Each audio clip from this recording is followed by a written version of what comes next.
ক্যানিংয়ের দিঘিরপাড় গ্রাম পঞ্চায়েত এলাকায় মা আর মায়ের প্রেমিককে নিয়ে গোটা প্ল্যান করেছিলেন ভাইজি এবং লুট করলেন লক্ষ লক্ষ টাকা এবং শেষে ধরা পড়লেন পুলিশের হাতে।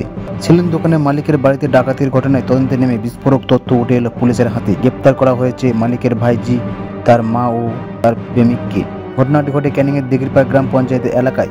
পুলিশ সূত্রে খবর, সেলুন দোকানের মালিক বিমল প্রামাণিকের বাড়িতে সোমবার সন্ধ্যায় 3 জন স্বাস্থ্য দুষ্কৃতী হামলা চালায়। অভিযোগ, মাথায় হেলমেট ও গলায় কালো কাপড় বেঁধে বিমলের ভাইজি রেখা প্রামাণিক ধারালো অস্ত্র দেখিয়ে মুখে ও হাত পায়ে বেঁধে ঘরের মধ্যে ঢুকে আলমারি ভেঙে নগদ প্রায় 10 লক্ষ টাকা গয়না ও মোবাইল ফোন নিয়ে দম্পট দেয়। অভিযোগ পেয়ে তদন্তে নেমে পুলিশ বিমলকে জিজ্ঞাসাবাদ করে। পুলিশ জানতে পারে তার সমস্ত উপার্জিত টাকা ব্যাংকে না রেখে তিনি তার বাড়ি আলমারিতেই রেখেছিলেন। ক্যানিং থানার ওসি সৌগত ঘোষের নেতৃত্বে পুলিশ কর্মীরা তদন্ত শুরু করে।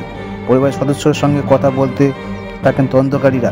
টাকার অঙ্ক নিয়ে বিমলের সঙ্গে তার ভাইজি রেখা প্রামাণিকের কথায় অমিল ধরা পড়ে।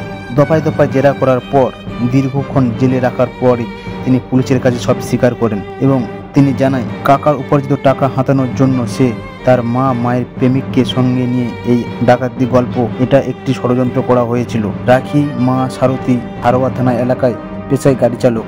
বাপি মোল্লার সঙ্গে বিবাহ বহির্ভূত সম্পর্কে জড়িত।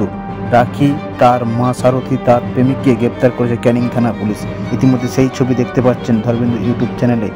দক্ষিণ 24 পরগনা জেলায় মা ও প্রেমিককে নিয়ে গোটা প্ল্যান করলেন। কাকা 10 লক্ষ টাকা লুট করলেন, শেষে ধরা পড়লেন পুলিশের হাতে।